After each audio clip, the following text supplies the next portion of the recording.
What's up, everybody? My name is Nick, joined once again by my co-host Matt, who I can't see right now on screen for obvious reasons. Like, what are you doing, dude? What are you doing? We're on air. I just want everyone to know we're on air. Usually that's on before. You know what? No, it's cool. What episode are we at? 34? 34. At what point do we stop counting? Because I feel like what episode 127? Like, do we just count the entire? It's just easier than making, I guess. No, I guess it's not. I don't know. We'll have the audience pick a number. We'll just say, make sure to like and subscribe though, for real, on YouTube. Comment, please. Yep. All that jazz. We got some exciting stuff to talk about. We're going to do a little bit of a different episode today. MLB Betting Terminology. We got some tips, some strategies, and then we're going to talk about MLB futures. So it should be an interesting show, whether you're just starting betting or you're a veteran. It's always good to go over stuff and continue to learn as a bettor to help you make more money. Yeah. It's true. Before we dive into that, though, I did get this from the store, and I told you I was going to open it, and I know you literally told me not to. But they're little things, and I'm going to go until I literally get, like, Yoran Alvarez, if he's on here. I don't know. You mean you're going to go back to the store? Yeah, 100%. You do even know he's on there? What's your guess? There's 30 of them. What's the options? There's 30 of them, so I get the best player of each team. Just guess. Aaron Judge. I'm going to say Bryce Harper. You already... I didn't look. Who is this? It's the Reds. I can't tell. Who's number 6 on the Reds? Dude, I can't tell you anybody on the Reds. Steven. Number 6 on the Reds. Hold on. Who is that? I feel like I should know that just because. Who is it? Jonathan India. He made it on here? That's stupid. That's Jonathan India. Let me see his face again. It looks like, I don't know. It's probably pretty generic. Can you see? It's a horrible shadow. All right, next one. There's another one. What is it? Comes with 2 per box. You're just completely hijacked the show already. What is it? I'm okay. Bryce Harper. No, who is Bryce it? Harper. There you go. There you go. Rangers. No, it's the Rangers. Adalis Garcia. Dude, okay. I thought they'd be like the main guys. Show me Jonathan India one more time, so then we can be done with this. I just threw it on the ground. All right. It looks a little dark, honestly. Really Jonathan dark. India is not. This is stupid. Well, duh, it's like a $2 toy they make you buy. Waste of money. That was like $4. Are you ready? Yeah, I'm ready. We're good. All right, let's do this. MLB betting terminology. We got some simple stuff to go over real quick because we continue to get these questions. So just help everybody out. Obviously, we're starting out with first 5. Matt, why don't you take that over and kind of explain that? So first 5 is, I know we get a lot of people who have only FanDuel and they're like, oh, what's first half? This and that. First half in baseball, I know it's stupid because it's technically not the first half, because like the 4.5 mark would be the first half for 9 innings, but the first half is after 5 innings. So if you see an F5, that means first 5 innings. And if you see a first half result or first half over under for baseball, it means after 5 innings. So if I say first 5 money line, let's say for the Mets, they have to be winning after the 5th inning for you to cash your bet. Money line, you'd also push if the game was tied. First half result or first 5 minus 0.5 gives you the spread, gives you the run line, gives you better odds. And that is, you either win or you lose. There's no push, but the odds are always better. And again, that's at the end of the 5th inning, your team has to be winning. You could also see an F5 over under, which usually cuts the over under in half. So if it's like a 9, you'll see a 4.5 if you only want to use the starting pitchers. And it's really good because it takes the bullpen out of the equation. So if the team has a really good bullpen, you like the over, you think the starters can give up a lot of runs, you take the F5 instead of the full game. It just gives you more options to bet on. But that is, in a nutshell, the first 5. And then obviously you have team total, because I know that's been coming up. First 5 team total, that's on DK. Yeah. Matt does that a good amount of times as well. If you just want to target that that first pitcher. There is an advantage to that versus like earned runs for the pitcher, because you know, errors, there's a bunch of different reasons that people get screwed over. They'll score the runs, but it won't count against the actual pitcher. Or if the pitcher gets pulled after like 4 innings, you still get the 5th. Yeah. No matter who's there. So. Yeah. Injuries. There's a bunch of reasons, you know. Granted, you also can go past the 5th and get, you know, a blow up inning in the 6th and it'll work out for you. But that's life. It happens. Run line versus money line. This is a big thing in the MLB. I'm not a huge fan of run line, and a lot of people aren't, because it doesn't matter to the teams. It does not matter to the teams. Obviously, money line is just straight up winner. Run line is going to be the -1.5, which the team would have to win by 2. And I've seen so many bad things happen, you know, in those 7th, 8th, 9th innings, where they'll, you know, let the one guy score, knowing that, you know, it won't be a problem because they're going to get the next out, and they just don't care. They don't care. One thing too to make sure to know, if you're thinking about the run line versus the first 5, like -0.5, if the team is home, they may not even get the bottom of the 9th. So they'll have 8 at bats versus their opponent's 9, still have to beat them by 2. You're better off doing the first 5 -0.5, because you get the bottom of the 5th no matter what. Yeah. Away teams have the advantage for run lines, especially if you go like extra innings. You know, you're able to take advantage of that. And the team can continue to score based off, you know, a simple walk-off where you need a 2, 3, 4 run home run in order to cash that. Yeah. And then as well as team total, that'll be an advantage for the away team as well, because you're always going to have 9 innings of batting no matter what, even if they're winning, which we'll go over in a second. I mean, I'll go right into that. Team total. So team total is a play I like a lot. It's really targeting one team to score overall. You'll have full numbers, half numbers, whatever, usually somewhere between 3.3, 3.5 to, you know, it goes up to 5.5. But again, numbers I like in particular, I usually like whole numbers, because I can have push opportunities, unless I just think the line is just way too low or too high, usually too low, just because going under on team total, you know, you have to, it's the bullpen situation, and a lot of teams, it's a sweaty one. So, but like I was saying, the top of the 9th, you are going to have the ability to, the top of the 9th is the away team. I like to target away teams as long as they're, you know, hitting well away, because they're always going to have 9 innings no matter what, even if they're winning. Now with the home team, you got to get it a little early or sweat it out till the end, but it's just something to think about. Yeah. If you understood any of that, just rambling. One thing that I like to bet, and I've cashed my last 2, is a ladder. So FanDuel and PointsBet are the only 2 books I've seen that allow you to ladder. I know some offshores may allow you to, but their odds are terrible. A ladder is a player prop that on FanDuel it allows you to bet. So to give you an example, Sonny Gray's strikeouts were over 4.5. Weird example. What?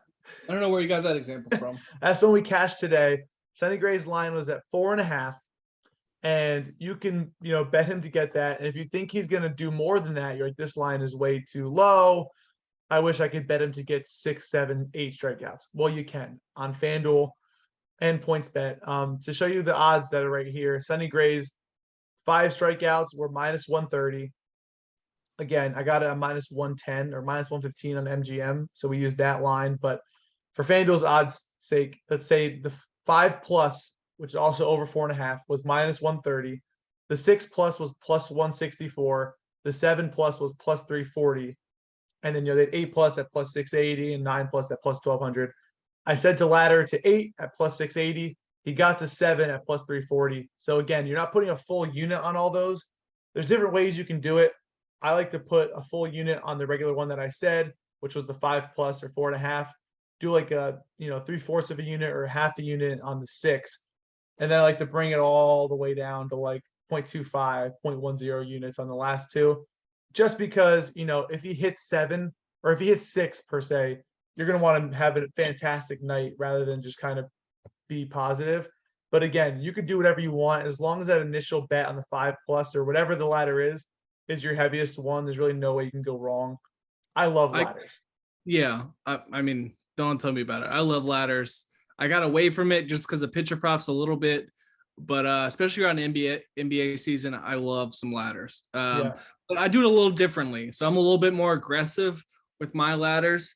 Usually because a ladder play I'm pretty confident in.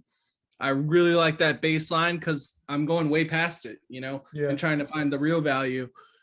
But it really just depends on how confident I am, but I'll give you an example. I'll do like 1.5 on the base, and then I'll do like 0.7, 0.75 on the next one, 0.5, 0.5, Yeah. like that. Or some combination of that. Now you're risking a good amount of units at that point, but what I'm really trying to do on that base one is just cover my night for the rest of them to really go after the money. So if I hit the base, I'm just breaking even, right? But if I go past the base, then we're really in the money. If that makes sense. Which But you yeah, did on my birthday ladder with the Pirates pitcher. You killed it. Yeah, just threw. I was units. jealous. I was jealous. But yeah, that's always a great thing to do, especially for football season too. I believe they have if like let's say a wide receiver's total yards is like 75, they'll have like 90 plus, 100 plus, and so forth. So Yeah. should be interesting. You can also do this on, over unders and run lines and a bunch of different ways, but majority of people are probably tackling this as far as, a personal player prop. Yeah. That's usually the case. But I know, Matt, you wanted to get into a couple of tips and strategies overall. So let's start that up. High versus low volume betting. So a lot of people are putting out a lot of bets. A lot of people nowadays are just flooding the market with bets. They're putting out 5, 10, 15. I've seen people put out like 40 bets in a night. Not often, but it's absurd. Matt, I know you. Let's have you start off because I know you're a low volume guy. I have a very strong take on this too. Yeah. I'm a very low volume guy, and that's just not because I don't like a lot of spots. There's a lot of days. There's some days where some of my leans cashed and my plays didn't, but I didn't like them as much. So, but most of the time, the plays that I put out 3 to 5 plays max. I don't think I've ever put out more than 5. As I would be doing you a disservice if I did. Some days I'll even have 2 or 1 or whatever it is. I understand there's a lot of sports going on and all that, but if someone gives you 10 plus plays, don't listen to them. I'm sorry. Like it's hard enough to beat Vegas as it is. You're not going to beat them 10 times, and your ROI just gets so much smaller. Like your ROI going 2-1 rather than 4-2 is better because you're risking less. So your ROI going 2-1 is going to be higher than going 4-2, which is the same percent clip, but you're putting less money down. You're going to make more money long term as well because your days are minimized. Your bad days are minimized. I can't go 0-7 if I don't put out 7 plays. Granted, I can't go 7-0, but the odds of me going at 7-0, yeah, I might do it every now and then and be flashy, but long term, it's going to lose. I'm sorry to put it out that way. If you don't like what I say, I'm sorry. That's just the way it is. Also, pet peeve of mine, I hate when people put plays out. Let's just say you're another capper, and I'm not calling anybody out in particular. I just see it sometimes in my timeline. But say someone goes, like, say they put 10 plays out and they go 3-7. They make the people who lost money almost feel like they should have bet the 3 that won. And it's like, oh, well, if you bet this, you would have cashed. Well, how is the person going to decide which ones are the right ones when you post all of them as the same units, same thing, and they're like, oh, if only you bet this, you would have cashed that. But it just doesn't make sense. And I see a lot of people complain to me in my DMs about this stuff happening. Like, oh, like do this, do 10 of these. If you bet this, it would have won. I'm like, but like, are you betting all these? What is going on here? That's a huge pet peeve of mine. And I'm tired of being quiet about it.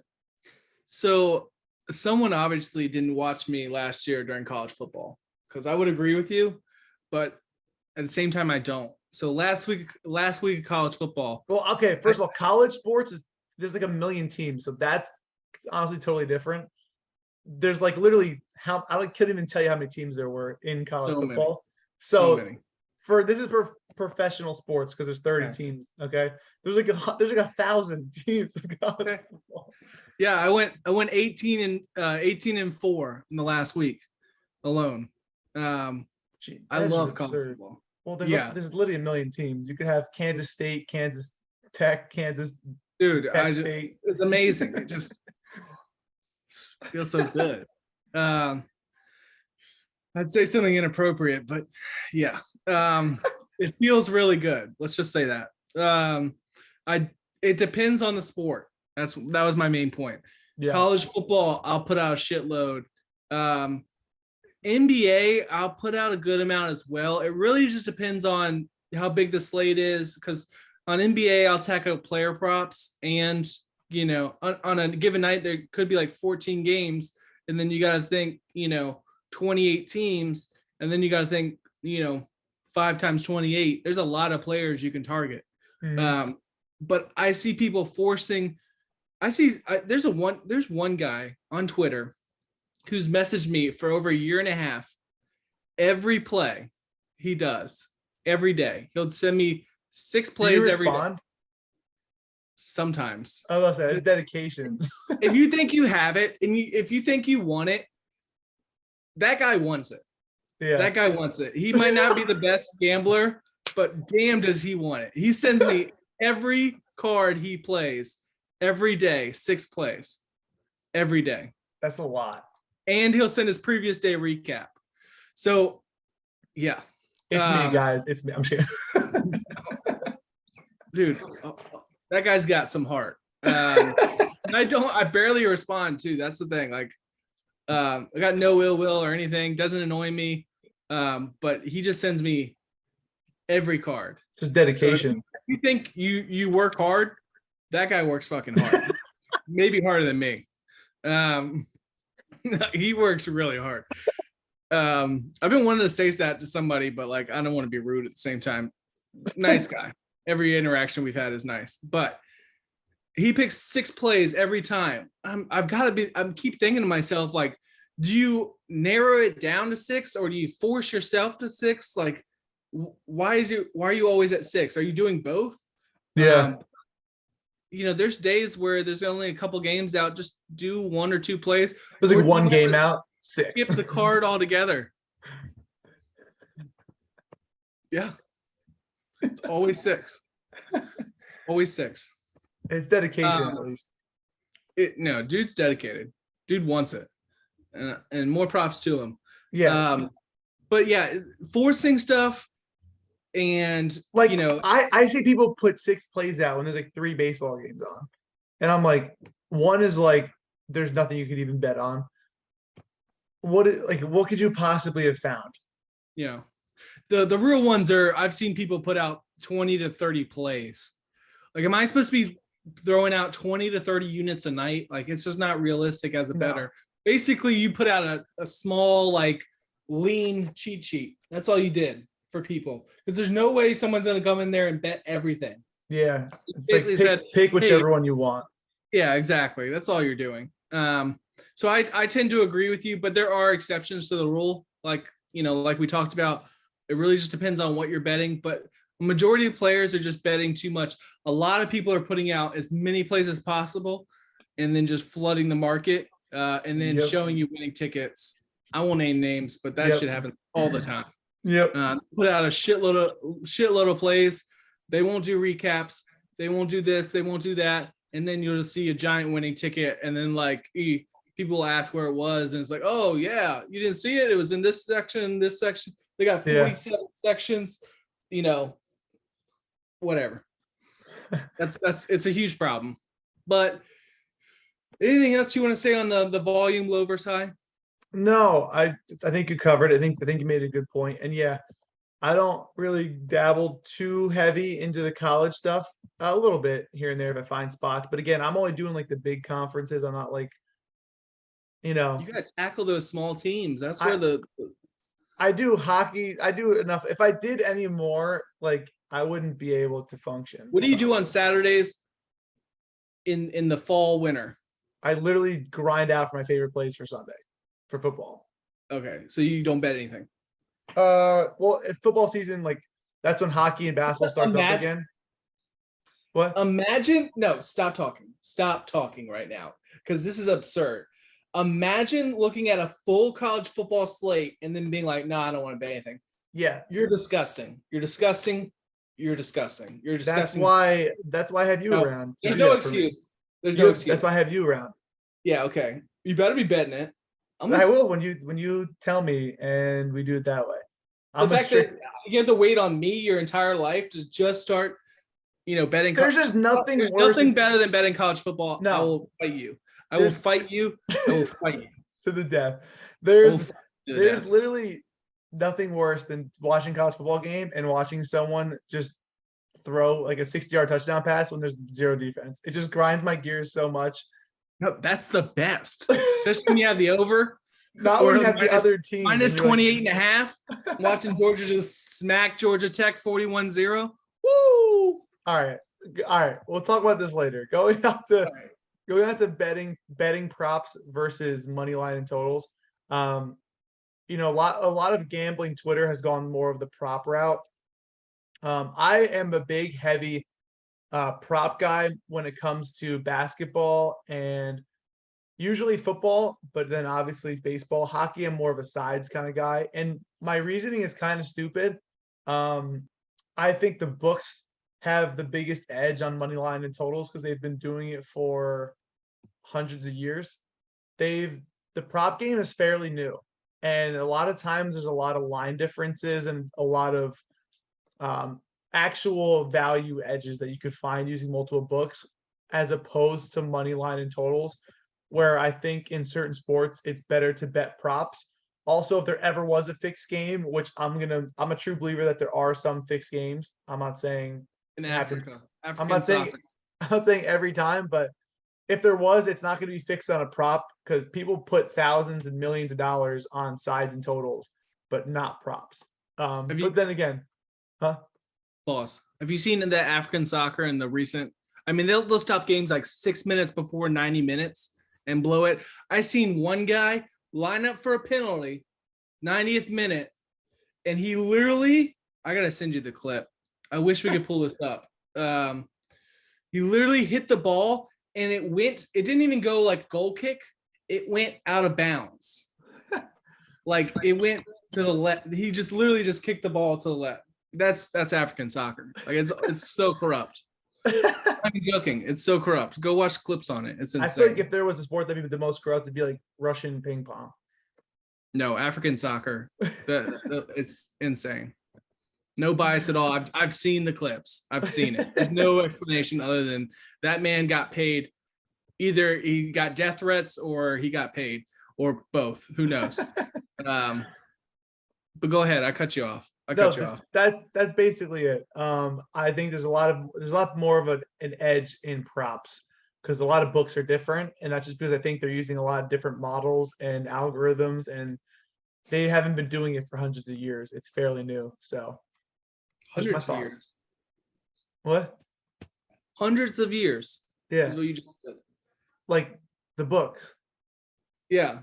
They've been doing Moneyline for hundreds of years, though. Yeah, I'm calling you out right now. Okay, they have. Yeah, 100%. Yeah, not props. America plus 1,200 over Great Britain. No, it's been 100 years. 1920, they probably had some. North minus 125 versus South. Let me see. All right. No. 1857 was baseball. So yes, hundreds of years. Boom. Hundreds is multiple hundreds. All right. So 160 years, 155 years, whatever it is. You don't think that the Romans had like plus 600 on the humans versus like the Lions in the Coliseum? Okay. No. All right. My opinion on this, it depends on what I'm doing, but I tend to be flexible. It's all about finding value. Number one. Yep. Stretch it out. So at the beginning of the year, I got addicted to pitcher props. I lost money, and I got money, and then I lost money, and I was like, I gotta switch things up. So now I look at team totals, money lines, over unders, and kind of attack that. College football, it's all over unders and spreads, mainly because I don't have options for props like some states do. NFL, I tend to do games, over unders, and I'll tackle some props, but it takes a lot of research. My schedule's opened up more on the weekends now, so that's nice. I'll be able to kind of adjust there. But I mean, NBA, I do player props really because I like ladders and finding value, and you can target trends and everything like that. But it really just depends on the game for me. I tend to think that, there's two thoughts to it. You can kind of go what you're comfortable with, or you could be flexible and kind of go with what you see value in overall. But yeah. Man, I think being flexible is key. I think if you put yourself in one section, you're kind of just limiting yourself. Yeah. Because your best plays may be your favorite prop, your favorite side, your favorite total, rather than forcing like 3 props. You know what I mean? Yeah. There's no need to force yourself. Oh, I only bet team totals. Well, I gotta bet a team total. I don't like any of these lines, but I gotta bet. Like, there's no need to force yourself. Speaking of force yourself to do stuff you don't want to do, let's talk about MLB player futures. I hate futures, but let's talk about it. My thought on futures is so much stuff can happen, number one. And number two is like, it's just like money wasted. It's just sitting in my account right there. I could never bet a future because the cash out option would always be there, and I would just get bored and cash it out eventually. There's no way. You're a quitter. Yeah, I'm a quitter. Yeah. Call me what you want. Don't care. AL MVP. Let's just go down the list. Yeah. We'll do you want to do some MVP, Cy Young? That's it. Yeah. Yeah. MVP. We'll do AL MVP, NL MVP, or AL MVP and Cy Young, and then NL MVP and Cy Young. Okay. So for the odds on the AL MVP, it looks like Aaron Judge -110, Ohtani +125, and this, I don't know this last guy. Oh goodness. You're disrespectful. Jordan Alvarez. Stop. Jordan Alvarez with a disrespectful 12-1. Not really, actually. He's our MVP, but most likely he's been hurt for a little bit, and Judge and Ohtani are just having 2 monster years. So I understand the odds. I'm gonna say something that might get a lot of hate. I don't think Ohtani's pitching should count towards his MVP, because I get it, he's the most valuable player, but as long as he's playing in the league and is an average pitcher and average hitter, he's going to be the most valuable player because he literally allows you to get another roster spot. He pitches for you and hits, especially with the DH option being universal, and he was in the AL anyway. It's not fair to anyone else, and I get it. He's just that good, but like, it's almost stupid because you can make the argument for him every single year, even if he bats like 280 and has like 30 home runs. You could go the opposite way. Let's devil's advocate here, right? Let's say he had a shit year pitching. He's hitting 320, leading the league in RBIs, blah, blah, blah, blah, and blah. He'll win MVP. But his pitching he's got like a 6.7 ERA. He's 4-9. It doesn't matter. The thing is, they're not going to look. I don't think that'll work against him at that point. They're not. I guarantee you they won't. You should, but I guarantee you they won't. So it's only a positive thing. It's only positive because the narrative is going to be, well, he's doing this, blah blah. I tend to disagree, but I'm telling you, we haven't seen it yet, but I'm guarantee you it will. Haven't seen it yet. Yeah. I don't. think Aaron Judge is the clear-cut MVP, if we're being Yeah. honest. I'm a Mets -110. fan. You see the Mets stuff everywhere. I'm even wearing a Red Sox hat. Like, Aaron Judge is the MVP. It shouldn't be a question, but So you're Ohtani a will probably complete, win it. you're a complete sellout, is what you're saying. Mets, Red Sox, Yankee, whatever is the Anything but best. the I'm a Yankees. fan of. I get it. No, It's I cool. hate Some the people Yankees. like I hate the Yankees, but it. Okay. Aaron Judge deserves it. I'm just saying I'm not biased. Yeah, and obviously at -110, you might as well just not bet it. Yeah, I mean, exactly. like, there's no point. Like, he could get hurt, and then you lose a -110 that you could just bet. You could just find a game right now and bet the over/under coin toss. There's a -110 right there. AL Cy Youngs. This one's a little bit more open. Not to say it's a clear cut, but McClanahan, +155, Verlander +270, and then Dylan Cease +1000. I mean, first of all, I'd feel so confident about McClanahan if it wasn't for that All-Star game. That little bitch. I think Verlander's got some good value at +270. Oh my God. I need to find that smile. I'm gonna post it. I'm telling. Did you not watch the game? Did you watch the game? I watched the end of it, not the beginning. Okay. He He's just started, walking on so like, yeah. and then same face when he started. I was like, oh yeah, he's excited. Great. Gives up 2 runs, comes off. He's still like, I'm so excited. Like, bitch, you just embarrassed yourself. Fucked over everybody. I mean, it's the dumbest face. Are you trying to find it? Yes. But go ahead. What are your thoughts on this? I was saying I think Justin Verlander can easily win it. I think they're both plus money, but I think Verlander, if you're gonna bet it, I just trust him more. And the Astros are better than the Rays. The Rays could fall off and you could just lose this. I don't like Cease. I think he can win it. Maybe he's a good pitcher, but like it's definitely between McClanahan and Verlander. Yeah. And Verlander kind of had a shitty start and picked it up recently, obviously. Yeah. I'm really just trying to find this stupid ass smile. Someone find that for me and send it to me on Twitter, please. Love of God. NL, here's a clear race. NL MVP. Guess who's top? You know who's top. It's Goldschmidt. The Goldie man. Yeah. Goldie. -155. Freeman is +650. And Machado is +800.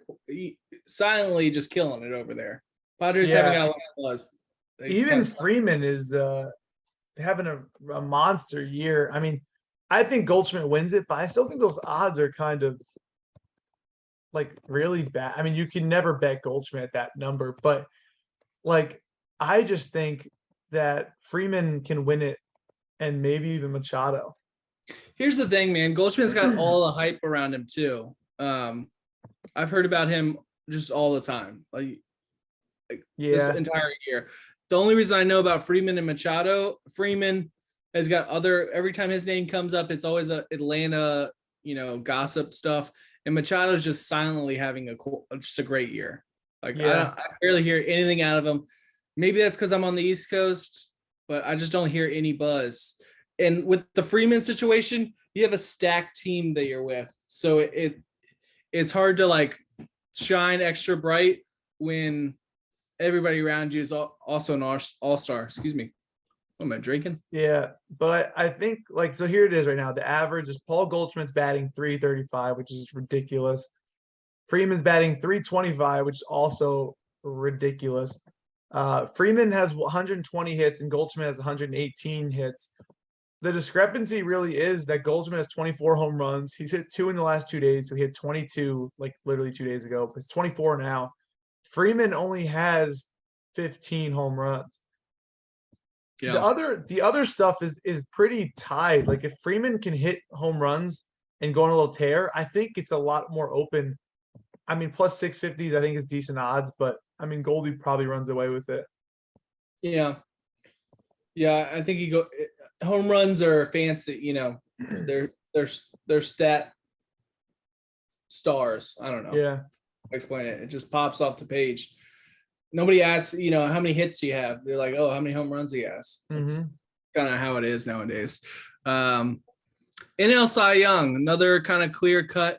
This one I think is a little bit closer, but Sandy had another great performance today, if I'm not mistaken. He didn't get the win, but yeah, he did. He had 10 strikeouts. I think 1 run allowed or 2. And with the good pitchers, it's always like a solo shot or like a 2-run shot, which is what it was, a solo shot. They're never really in trouble. It was the Pirates, but yeah, I don't see anyone else doing what he's doing. He should probably win this. And then you got let's go through the rest. Burns at plus 550, and then you got Musgrove, Fried, and Gonsolin, yeah, all tied. Plus 1,300. I mean, that's a great list of pitchers, obviously. The other, I think, the fact that, no offense to Sandy, the fact that these odds are farther apart than the AL is a little surprising. In my mind. I mean, I think McClanahan had I think Burns is up there with Sandy. I mean, he had a couple bad performances early on, but he's completely picked it up. Yeah. It's hard to win back-to-back, though. So, yeah, I think Sandy's going to get it. He's prime, too. Yeah, he should do it. Yeah. No, 100%. So, yeah, those are all of our picks today for futures overall. Are we doing this a little updated version? I think we're going to ask some questions in the chat. If you can let us know questions that you have for next week's episode. Well, yeah, Wednesday's episode. Yeah, Wednesday's episode. We're going to go through a bunch of questions that people have, either problems you have, strategies, whatever you want to talk about. Send us your questions. Yep. So at For Bettor or Worse on Twitter, or comment in the YouTube, and we'll go ahead and read those. Thank you again for joining us. Episode 34. We will see you on Wednesday. Best of luck today, and we'll have some picks later on. Peace.